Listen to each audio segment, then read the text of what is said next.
Rights to life, liberty, and the pursuit of happiness are equivalent to the rights of life, liberty, and property, I contend, belong to the citizens of every free government.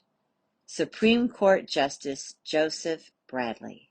James Madison said, quote, "A just security to property is not afforded by that government, under which unequal taxes oppress one species of property and reward another species, where arbitrary taxes invade the domestic sanctuaries of the rich, and excessive taxes grind the faces of the poor, where the keenness and competitions of want are deemed an insufficient spur to labor, and taxes are again applied by an unfeeling policy as another spur, in violation of that sacred property which heaven, in decreeing man to earn his bread by the sweat of his brow, kindly reserved to him in the small repose that would be spared by the supply of his necessities."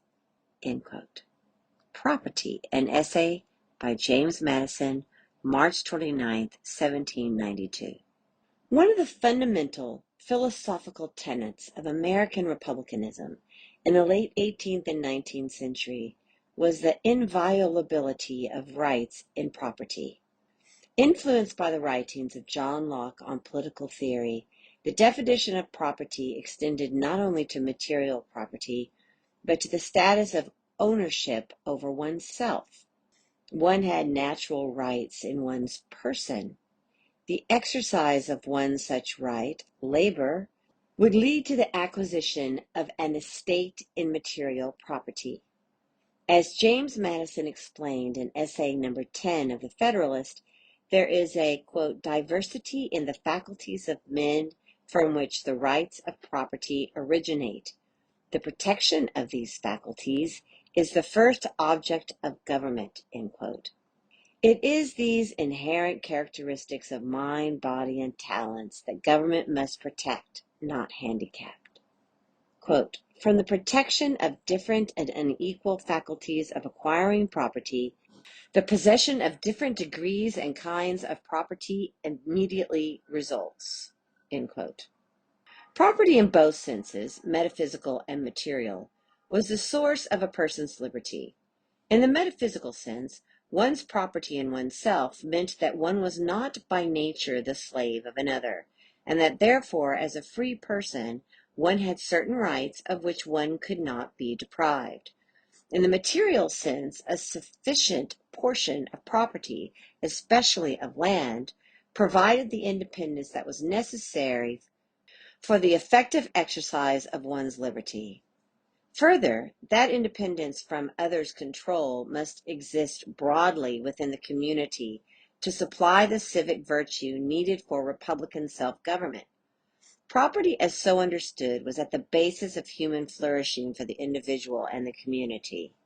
When Thomas Jefferson changed the last aspect of Locke's formulation of natural rights from property to the pursuit of happiness in the Declaration of Independence, he did not change the fundamental point that property was critical to human happiness, understood as individual flourishing within a political commonwealth governed by consent of its people. Locke had posited that one's labor mixed with the land, or with other raw materials in the case of non-agricultural pursuits, created private property out of which God had given humans in common in nature. An estate, therefore, was a fruit of one's labor, and government action to take or diminish one's estate, or to commandeer one's labor, was a violation of fundamental rights to property and liberty. A century after Locke, Adam Smith made a similar point in 1776 in Wealth of Nations. Quote, "The property which every man has in his own labor," Smith wrote, "as it is the original foundation of all other property, so it is the most sacred and inviolable. The patrimony of the poor man lies in the strength and dexterity of his own hands, and to hinder him from employing this strength and dexterity in what manner he thinks proper, without injury to his neighbor, is a plain violation of this most sacred property. It is a manifest encroachment upon the just liberty both of the workman and of those who might be disposed to employ him. As it hinders the one from working at what he thinks proper, so it hinders the others from employing whom they think proper." End quote. Writing yet another century later, in 1872, in the Slaughterhouse Cases, the highly respected Justice Joseph Bradley observed in a dissent from a Supreme Court decision to uphold a slaughterhouse monopoly, quote, "Rights of life, liberty, and the pursuit of happiness are equivalent to the rights of life, liberty, and property. These are the fundamental rights which can only be taken away by due process of law, and which can only be interfered with, or the enjoyment of which can only be modified by lawful regulations necessary or proper for the mutual good of all. And these rights, I contend, belong to the citizen of every free government. For the preservation, exercise, and enjoyment of these rights, the individual citizen, as a necessity, must be left free to adopt such calling, profession, or trade as may seem to him most conducive to that end. Without this right, he cannot be a free man. This right to choose one's calling is an essential part of that liberty which it is the object of government to protect, and a calling, when chosen, is a man's property and right. Liberty and property are not protected where these rights are arbitrarily assailed." End quote.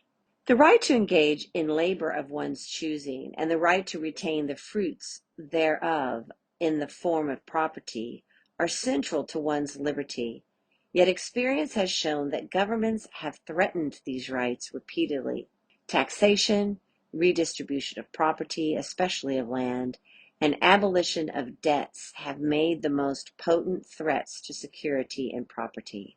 Taxes, notably those on land or its produce, were particularly suspect because they could deprive people of their most basic means of subsistence and status, while benefiting some favored politically powerful individual or group.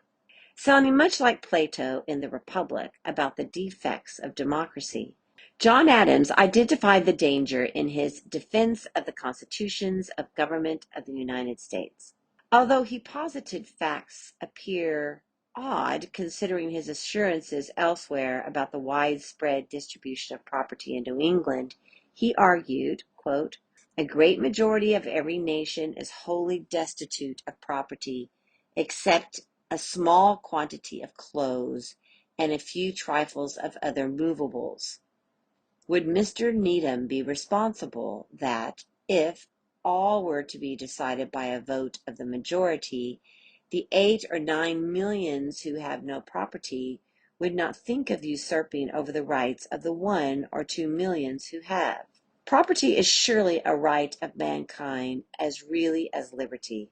Perhaps at first, prejudice, habit, shame, or fear, principle, or religion would restrain the poor from attacking the rich, and the idle from usurping on the industrious.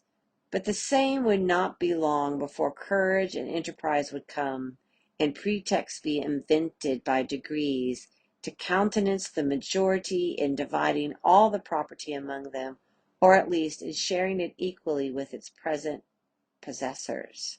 Debts would be abolished first, taxes laid heavy on the rich, and not at all on the others, and at last a downright equal division of everything be demanded and voted. What would be the consequence of this? The idle, the vicious, the intemperate would rush into the utmost extravagance of debauchery, sell and spend all their share, and then demand a new division of those who purchased from them. The moment the idea is admitted into society that property is not as sacred as the laws of God, and that there is not a force of law and public justice to protect it, anarchy and tyranny commence.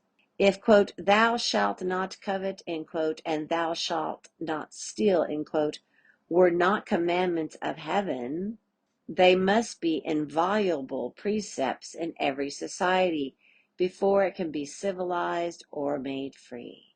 End quote. The long struggles over taxation between king and barons in Magna Carta, and subsequently between king and parliament, had ended with Parliament's power over the purse, confirmed in the settlement offering the throne to William and Mary after the Glorious Revolution of 1688. Taxes were said to be a gift of property from the people to the king. Therefore, the king could not simply impose taxes, any more than a thief could help himself to one's property or command one's labor. However, under the class-based theory of virtual representation, which held that all Englishmen other than the high nobility were represented in the House of Commons, that body had the authority to vote in favor of granting the king such a gift. The American colonists had a different theory of representative government, one based on geographic communities whose residents selected their representatives. As such, they rejected taxes levied by vote of the House of Commons, in which the colonials averred they were not represented. That basic difference over the nature of representation led to the revolutionary slogan, "No taxation without representation." But even domestically, contests between royal governors and colonial legislatures over taxation were endemic. Americans' distrust of taxation continued after independence. The power to tax was still the power to destroy, even if it was exercised by a legislative majority elected by themselves. The problem existed at the state level, and if anything, was considered even more of a threat at the national level. The Articles of Confederation tried to strike a balance between taxes and liberty by giving Congress only the power to levy requisitions on the states, not to impose taxes directly on people. When the Constitution of 1787 gave Congress a broad taxing power, it produced significant resistance. One concern was that the Congress might impose a level of taxation that destroyed the liberty of persons by impoverishing them. Another was that the power threatened the vitality of the states. The example of Shays' Rebellion in Massachusetts in 1786 provided a concrete lesson about the former concern.